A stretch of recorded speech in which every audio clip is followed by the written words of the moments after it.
Oke, Assalamualaikum warahmatullahi wabarakatuh. Perkenalkan nama saya Imrohimul Akbar dengan NIM 235610019. Di sini saya akan mempresentasikan aplikasi rancangan saya yang bernama Smart Course Lite. Eh, Smart Course Lite ini merupakan aplikasi berbasis Android yang dikembangkan menggunakan Kotlin, Jaspek, Compose, dan SQLite untuk membantu pemilik kos dalam mengelola data penghuni secara sederhana. Latar belakang permasalahannya, banyak pemilik kos yang masih memiliki atau melakukan pendataan penghuni secara manual menggunakan buku ataupun spreadsheet. Cara tersebut memiliki beberapa kekurangan, seperti data mudah hilang, sulit mencari penghuni tertentu, serta tidak dapat mengetahui kondisi kamar secara tepat. Oleh karena itu, saya membuat Smart Cost Lite sebagai aplikasi sederhana yang dapat membantu proses pencatatan secara digital. Oke, tujuan utama aplikasi ini mempermudah pendataan penghuni kos, menyimpan data secara lokal menggunakan SQLite, membantu pemilik mengetahui jumlah kamar yang terisi maupun yang kosong, serta mengurangi kesalahan pendataan melalui validasi nomor kamar. Dalam proses pengembangan Smart Cost Lite, saya menggunakan beberapa aplikasi pendukung, yaitu Android Studio sebagai Integrated Development Environment IDE untuk menulis kode, mendesain antarmuka, serta menjalankan dan menguji.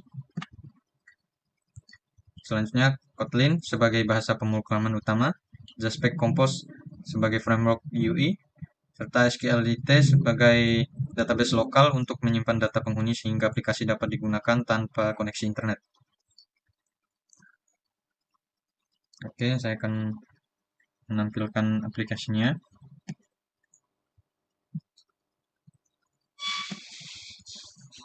Oke, ini adalah home screen untuk aplikasi Smart Course Lite, di mana di sini ada logo aplikasinya, tulisan Smart Course Lite, pendataan penghuni kos digital. Selamat datang, silakan pilih peran Anda di bawah ini. Oke, ini aplikasi ini digunakan setelah ada anak baru yang ingin masuk ke kos kita. Contohnya dia sudah melihat-lihat kamar, lalu pemilik kos memberikan satu handphone atau tab khusus untuk pengisian data. Lalu sebagai penghuni baru akan diarahkan untuk mengisi data dirinya di saya penghuni ini. Langsung saja kita coba. Ya, di sini ada tulisan lengkapi data Anda dengan benar. Ini diminta nama lengkap, nik, jenis kelamin, nomor HP, asal daerah, nomor kamar yang dipilih, serta mengupload foto KTP. Oke, sebagai contoh saya akan memasukkan data baru. Contohnya full dengan nicknya asal saja ya. Oke, jenis kelamin laki-laki, nomor HP, asal daerah contohnya 5. Nomor kamar, sini tersedia beberapa kamar yang masih kosong. Misalnya Ipul ini memilih kamar A02, terus dipilih. Terus di sini diminta upload foto KTP, upload sebagai contoh foto ini. Lalu centang, saya menyatakan data di atas ini benar. Oke, lalu simpan. Oke, akan muncul tulisan data berhasil disimpan. Oke, untuk selanjutnya kita akan mencoba aplikasi ini di UI sebagai admin atau pemilik kos. Oke, di sini untuk bagian login ini untuk pemilik kos untuk melihat data penghuni baru. Kita contohkan saja. Klik login. Masukkan username yang sudah diterapkan. Contohnya username-nya admin. Sandinya. Lalu login. Oke, ini untuk tampilan dashboard pemilik kos.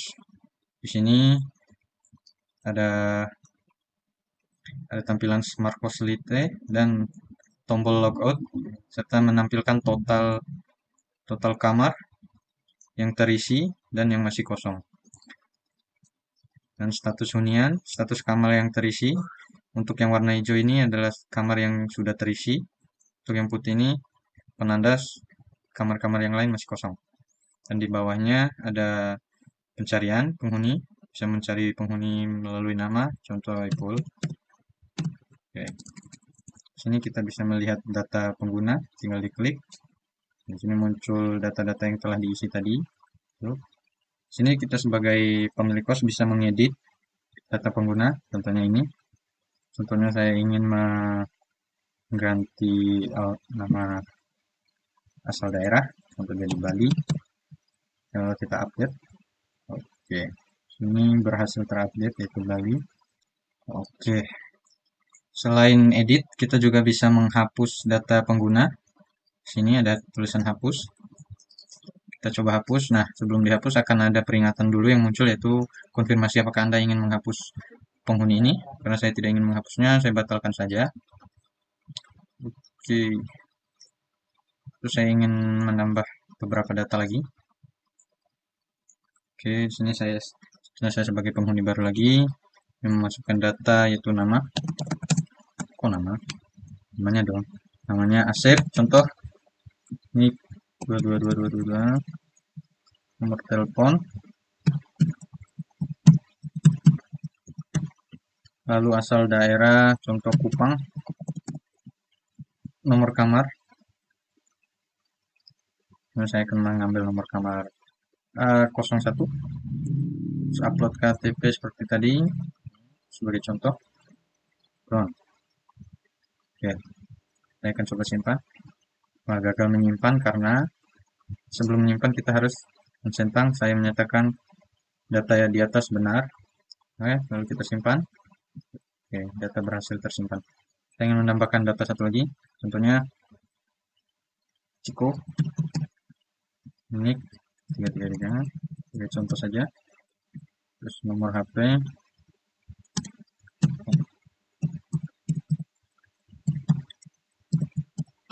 oke, asal daerah contoh Sumbawa, nomor kamar. Oh ya, di sini jika nomor kamar yang telah dipilih maka tidak akan muncul lagi di drop down nomor kamar karena sudah dipilih tadi ya. Oke, contohnya kita pilih B01. Oke, upload foto sebagai contoh. Done. Oke, simpan. Oke, data berhasil tersimpan. Oke, kita kembali ke dashboard pemilik kos. Kita melihat data baru yang masuk.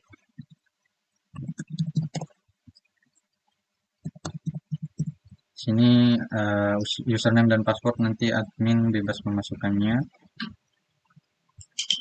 Nah, di sini tampilan untuk dashboard pemilik sudah ada total 3 yang terisi dan 3 kosong.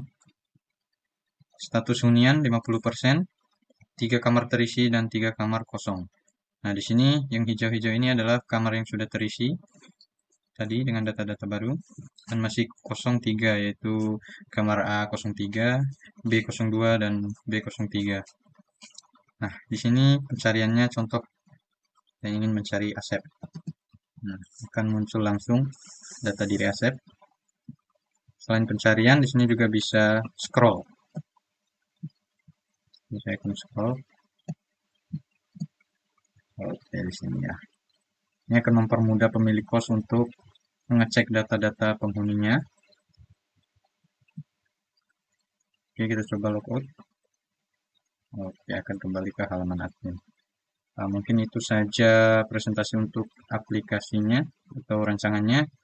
Kita akan masuk ke beberapa kode program yang mungkin penting. Langsung saja. Geser. Oke. Sekarang kita masuk di kode program yang mungkin penting, yang menurut saya mungkin penting bagi aplikasi ini. Yang pertama di database helper kita cari fund insert. Oke, fund insert penghuni. Ngapa ini penting? Menurut saya bagi saya ini penting karena fungsi ini merupakan inti proses penyimpanan data. Seluruh data penghuni seperti nama, nik, nomor HP, dan lain-lain, jenis kelamin, nomor HP, akan disimpan ke database SQLite melalui fungsi ini. Uh, jadi tanpa fungsi ini aplikasi tidak dapat melakukan pendataan. Oke, yang selanjutnya itu menurut saya penting kemarin isi kamar ini, isi kamar terisi.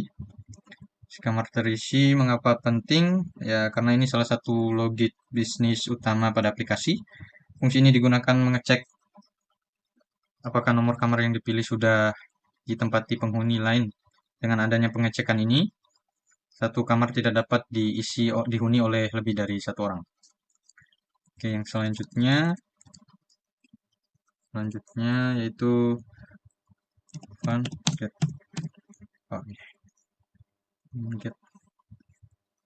get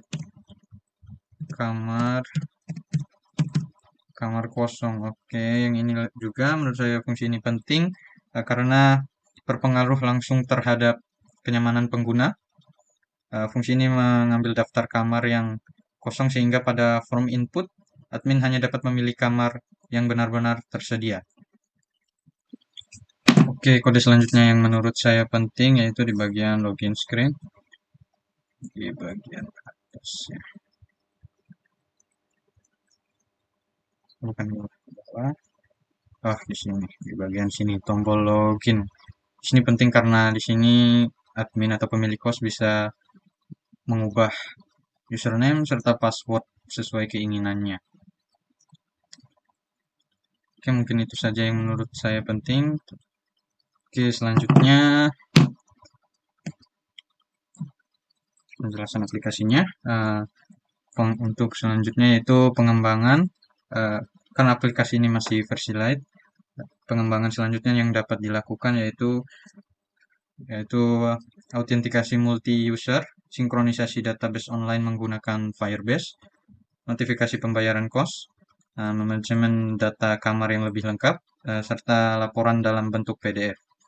Kesimpulannya, berdasarkan hasil implementasi Smart Cost Lite, berhasil memenuhi tujuan utama, yaitu membantu pemilik kos dalam melakukan pendataan penghuni secara lebih praktis. Selain mendukung fungsi CRUD, aplikasi ini juga menerapkan validasi nomor kamar, pencarian data statis, dashboard, serta monitoring status kamar sehingga proses pengelolaan menjadi lebih efisien. Oke, mungkin itu saja dari rancangan aplikasi saya. Mungkin akan saya kembangkan lebih bagus lagi untuk selanjutnya. Lebih dan kurangnya saya mohon maaf. Assalamualaikum warahmatullahi wabarakatuh.